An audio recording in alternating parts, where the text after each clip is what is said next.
But since we mentioned Maximum Male Models, and they were technically could be considered a faction as well as a tag team, I think this segues perfectly into our next category. And not only am I excited for this one, I think we're going to finally have our first clean sweep. Everybody's going to pick this as their faction of the year. QTTV. You stop it right now. You couldn't even say that with a straight face, Jay. Come on. Nope. I couldn't even get it out right either. That's what she said. QTV was so good that QT Marshall no longer wants to work for AEW. You know what else? You know what else is great? That the Young Bucks. I forget which Jackson brother it is, but his wife, who is like the head of marketing, is no longer there. Nick Jack drove his wife out of the company. Nick, I call him Nick Matt Jack. Yeah, I have no idea which one is which. Yeah. It's funny because the Usos are actual twins, and I can tell the difference between Jimmy and Jay. I couldn't tell you. Yeah, Jimmy and Jay are fraternal twins. A lot of people don't know that. Yeah. Right. But Rikishi gene is so strong that they all look the same. Right. Yeah. But honest to goodness, I can tell the difference between Jimmy and Jay Uso, and I'm not even talking about like when they do their different hairstyles. No, I can tell the difference between them. I couldn't tell you which one was Nick or Matt Jackson, and I really don't care. Yeah. I don't care which one was married to the woman who was a horrible person when it came to selling T-shirts. How are you going to have a live event and not have T-shirts for the wrestlers who are wrestling? How are you gonna have just generic AEW stuff? No, you can't do that. She should have been fired. I mean, are these guys like the Indie Kings, right? Were these guys like Indie Kings before that? Shouldn't she have known like that's how they made most of their money? Yeah. And then she played the victim and said everything that happened because they didn't defend my husband and my brother-in-law with everything that happened with CM Punk. I can't. It's to a point where I'm just never gonna watch AEW again. And it's because of stupid shit like this. But luckily for me, my faction for the year, I'm assuming your guys' faction for the year, and the effing wives faction of the year are all the same. Am I right in thinking that clean sweep, Spooky Pals? Yeah, this is Spooky Pals. Am I right or am I right? Right. What a year from them. What a just breakout, just awesome year for Rhea Ripley. Awesome year from Finn Balor. Awesome. Damian Priest. My God. That match against Bad Bunny, incredible. Even Rey Mysterio's dipshit son isn't really a dipshit son anymore. I think he's awesome now. Crazy how he just needed to work on television to work out his kinks and just figure out what he needed to do. With that NXT, perfect idea. Just it's an awesome faction, and like honestly, like I can't wait till one of them wins the world title. Dom finally stopped trying to be Rey Mysterio. Yeah. Yep. He started embracing his other dad, the sitcom My Two Dads. He embraced Eddie and let go of Ray. So yeah, the Spooky Pals definitely were the faction of the year. As much as there are 87 factions in AEW, they could not compete with that level of what Spooky Pals did. You have the women's champion. You have the tag team champions. You had the guy who had the North American championship. You've got Senior Money in the Bank. I mean, and you got Bobblehead Joe. Yes, and he might be about to be relinquished from the Spooky Pals because I think he and Dirty Dom are having a match to decide who's out of spookiness. They already had it before Christmas, and he lost to R-Truth. I forgot about that. So JD Funko Pop McDonough is now out of the Spooky Pals and has been replaced by R-Truth. Fn Marks Hall of Famer R-Truth. Fn Marks Hall of Famer R-Truth, yes. Newly.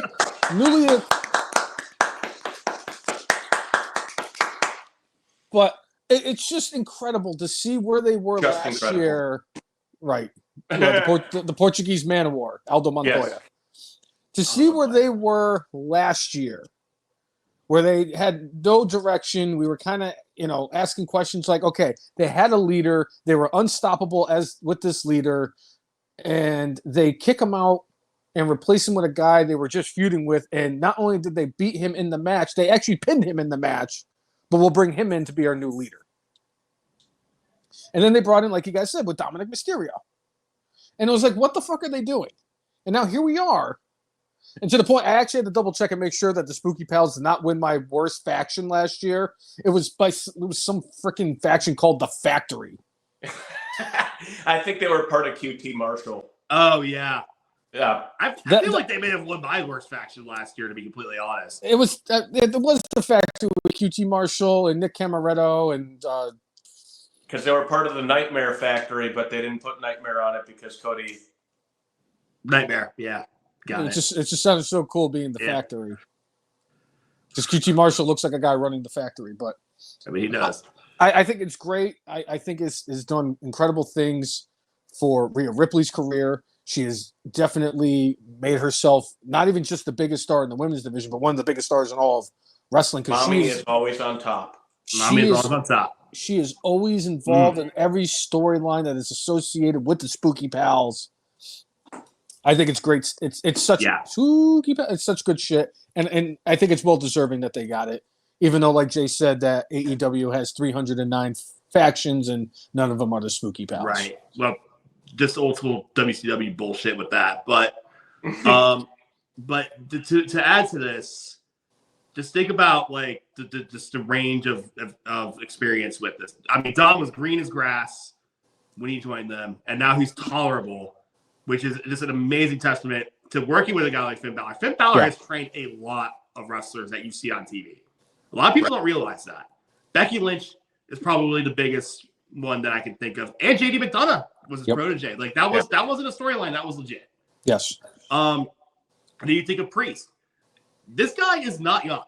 Priest is in his 40s. A lot of people don't realize that either. He's an older guy. It took him a very long time to get to this spot, and he's taking it and he's running with it. It's a perfect fit for him. Yeah. And then you look at Rhea Ripley. I mean, perfect fit for her. She just absolutely run with this opportunity. We knew she was going to be a star. I think we knew she was going to be a star for the first time we saw her in the Mae Young Classic. Yep. We didn't know what kind of star she would be, but her embracing this goth, spooky character has made her into one of the biggest stars in the entire world when it comes to professional wrestling. She is awesome, and she's really nice too. I can tell you that. She's not that spooky. It's funny because they had her and Toni Storm both together in NXT UK. And they were trying to figure out which one of the two of them was going to be the first NXT UK Women's Champion. And, they had this rivalry that they kind of built up through the Mae Young Classic. And they kind of saw it, too. It's like, okay, one of these two is going to be the biggest star that we're going to have. I really do think they saw it in Toni Storm because Toni Storm had really more of an established run before she got to NXT and NXT UK like she did. Right. And Rhea Ripley was kind of like the more unknown who kind of just transitioned into wrestling. And look at where they are now. Toni Storm, I know the verdict is still out because whatever she's doing in AEW, and I have no idea what the hell it is. It just looks really unique. Yes, she's timeless Toni Storm, and I dig it because she's the highlight of that women's division, but that's a low bar. There's the low bar. Yeah. But she's doing some great work. I've seen the clips. I know that I don't watch Redacted, but I am rather entertained by what she's doing. But Rhea Ripley, oh my goodness. And in a division that was supposed to be Becky, Charlotte, Sasha, and Bayley's division, Rhea Ripley has leaped them all. And she's now their biggest women's star and one of their regular biggest stars of the entire company. And you know what? That helps big time because people were getting tired of Charlotte Flair. I don't think people were that tired of Becky Lynch, but I could see there was a little bit of fatigue there. Bayley had a whole character change just to make her more tolerable. And, obviously Mercedes, Sasha Banks decided to go her own way. Yeah, exactly. So it's just great for the women's division that someone was able to just kind of hop in there and just be great. Yeah. And her being great gonna make everyone else great. We're gonna get some great matches with Charlotte Flair when she comes back. Becky Lynch is gonna have more great matches because Rhea Ripley is the top dog in that women's division now. Kevin Abreu asking in the chat, do you think WWE has botched Rhea Ripley's title reign? No. No. Absolutely not. As much as they have not had like what I would consider a ton of like hugely credible challengers against her, the idea is for her to be a dominant champion. And she had built up over time and showcased what she could do. And she is such a powerful character and such a strength of the Spooky Pals. She is the main cog. And when they put the Spooky Pals together, I'm like, why are they putting old people with like a new woman? And this was before they even had Dom in the faction. And it's like going, clearly the idea is to elevate Rhea. And guess what? It happened pretty damn quickly. I think they've done really good with that. The women's division is in a good spot right now. At some point, they will have somebody come up and be able to compete with Rhea, whether it ends up being like somebody like Bianca or somebody else. Jade Cargill. There are people out there that they can do. I think what they've done with Rhea is perfect. So, since we're all talking so highly of her, I feel like we have another clean sweep coming. We might as well just get out of the way now.